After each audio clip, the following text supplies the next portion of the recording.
morning. I'm Coach Nato. Welcome again to my simple swim tips.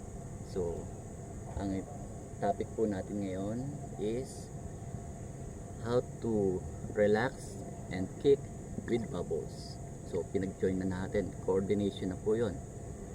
So, papakita ko sa inyo ng tamang pag-kick and then with bubbles habang nagre-relax. Okay? So, ito po.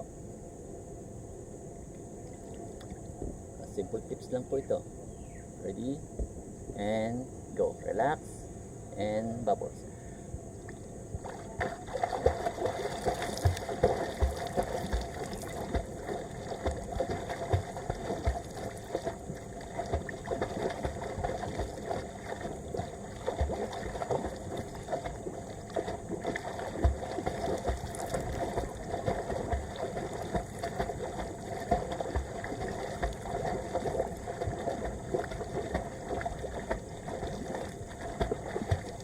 Okay.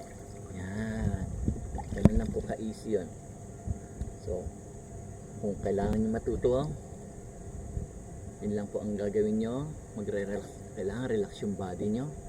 Then, kick straight your legs. Alright. Naka-point po yung toe nyo. Ayun ang mga position na kailangan. Then, with bubbles, at least 10 every time mag-swim. So, relax.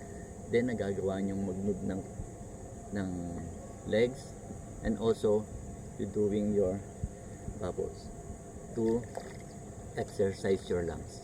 Okay, simple tips from me. Good morning again. Just follow me and more swimming tips I give you. Bye.